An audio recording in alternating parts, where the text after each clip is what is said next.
Magandang hapon mga kaibigan, tayo mamitas ng kamatis. Oh, ayan.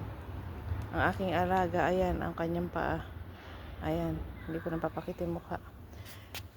Ay tamad, tinatamad. Iniwan sa akin. Tinatamad ba? Bago natin diligan. Aray ko.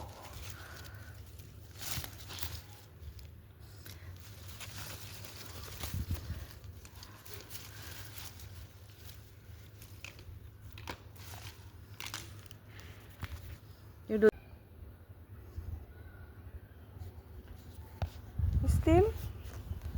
still not doing your assignment. But why? You can do it right now and tomorrow you don't have problem. Diba, nag-i-English ako? Kala nyo lang. Maubusan tayo ng English. Ang sibuyas, hindi maganda yung sibuyas ngayon. Nela, we'll pick it up this one, ah? Don't destroy the basil. Basil, ang ganda ng basil. Muhammad, are you being naughty again? May talong. Hindi naman masarap yung talong dito kasi. Anong problema? Ay, itong kamatis. Tako na nga lang magkuha niyan. Why are they returning to the ground? Ay, ito naman mga kamatis na to, titigas ng ulo. Grabe.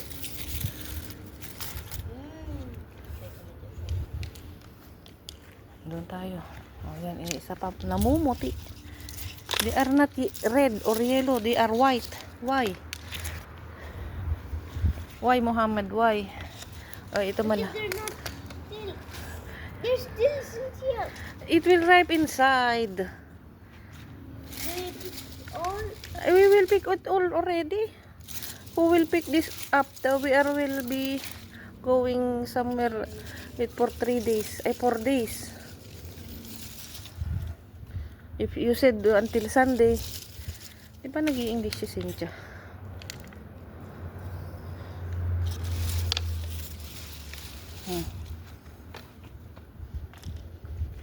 Wala na. Do you know the birds are coming to eat that one? Every day I say, shoo! Hey.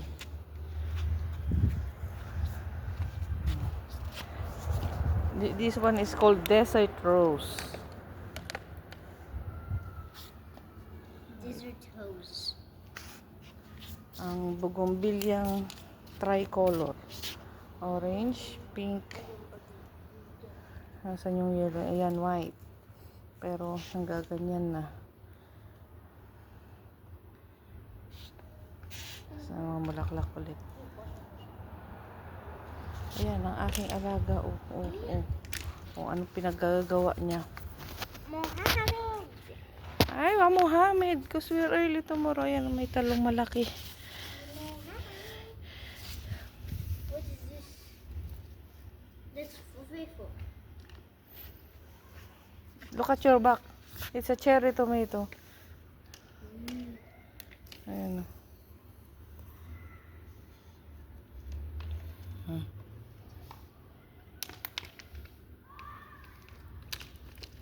Basil. Oh. I'm going to water now. Okay?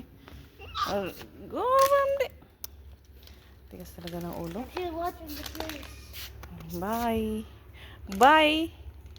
Bye, Muhammad.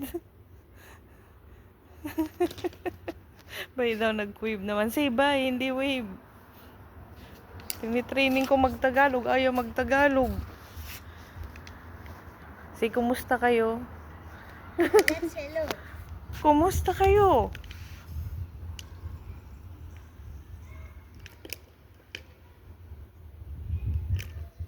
The basil, mommy will get mad at you. The basil.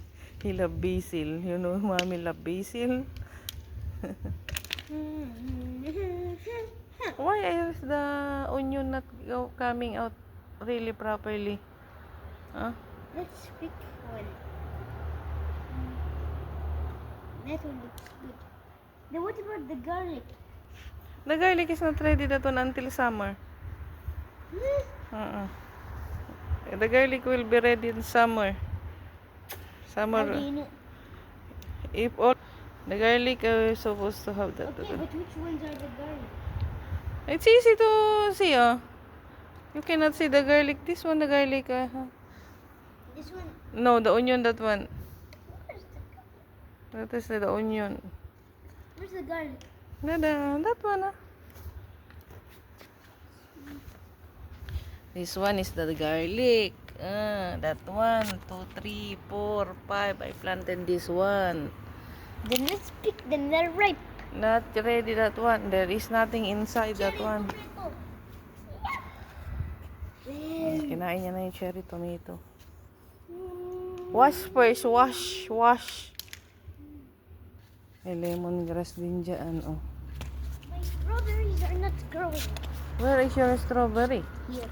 You should plant in the box first before planting there. This is a guava tree. Hindi po nyug yan, ha? Hindi po.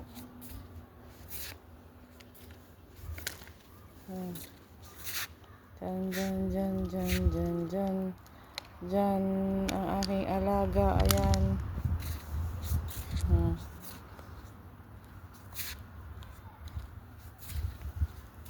Diba? Fig tree. Mga bago pang tanim ito, fig. Dalawang fig ito. Ito yung sa kung familiar kayo sa bukur, yung pinagpapausok nila sa bahay. Ito paguguhitan mo siya kanya ganyan. Tapos para siyang luluha ba. Titigas yung dagta niya. Yun yung magiging bukur. Pinilekta na ng mga ng alaga ko yung pinadagta nila yan, sinusugat nilang ganyan, oh. Bukor yan. Hindi ko alam kung anong pangalan na bukor. Ito ay ang Chico tree. Ayan, oh. Chico. Ito naman ay ang basil ni Amo. Hindi ko rin alam kung anong tree yan. Hindi ako familiar. Ang roses are red, my love. Violets are blue. Ayan siya. Walang, siyempre winter, wala namang bulaklak sa winter. Pero malago na siya, in fairness, ha. Masakit magtanim ng ganito, grabe. Ang daming tinik. Ayan, oh. Sakit sa kamay. Pero yan, 6 na bakit ang tinanim namin. Hindi ko alam, hindi ako familiar sa pangalan nito, pero napakaganda niyan pag may bulaklak. Parang may flower siya. Ayan ang mint. Ay, what's that one? My goodness. Sensya na po, nasyak ako doon. Mint po yan, oh, mint. Ay nagpuputok. Hindi na ba, kahit Pilipina ako, hindi na rin ako sanay sa paputok kasi ilang taon na ako naninirahan dito sa Oman. Yan po, ang bango ng mint, grabe. Ito yung mga yan, nakikita kayo sa mga tea, pag nagpupunta kayo sa mga restaurant, at may nakaibabaw na ganyan, yan po yan. Pag naamoy nyo lang, sana yan, ay napakaganda, napakasarap sa amoyin.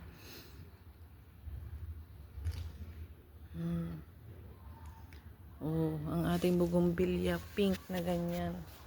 Ito i-art nilang ganun, oh. I-art po nila. Ito ay wala tong bulaklak na ganyan lang siya. Maganda siyang tignan, eh. Kaya gusto ni Amo. Ito yung dadalhin namin sa nanay niya bukas. Yung kantadura sa Pilipinas. Ito naman yung bougainvilleang kulot. Natawag ko siyang kulot kasi kanyan, wrinkle yung kanyang bulaklak. Ito hindi ko alam kung anong pangalan nito, kung pamilyar kayo dyan. Yan ang kanyang dahon. Pero bulaklak talaga yan. Ito tuyot na lang kasi. Oh. Maganda siguro yan. Hindi ko alam. Okay. Ito ay bulaklak din. Mumulaklak din daw yan, sabi ni Amo. Isang uri ng basil. O cilantro. Sampagitan ni Amo. Ayan. Pero wala rin naman bulaklak ngayon. Ang sampagitan niya, jasmine ang tawag nila dito. Ito ay ang fig. Yan ang kabuuan. Ayun pa rin ang aking alaga. Naglalaro pa rin. Ay, what's new? Ito rin, hindi ko alam. Hanggang dyan na lang po ang ating vlog. For now, lakad-lakad tayo. Ang daming bulaklak. Bulaklak dito, bulaklak doon. Do you know what is flower in Philippines? Bulaklak. Aywa, bulaklak. Marigold. Ayan. Bougainvillea. Ang pinakamalaking bougainvillea ay ayun. Cherry tomato. Huh? Yeah, I eat it. Did you wash it? Is there? Okay. Say bye-bye. Nag-bye-bye na kami, pero magbabay-bye kami ulit. Bye-bye, people!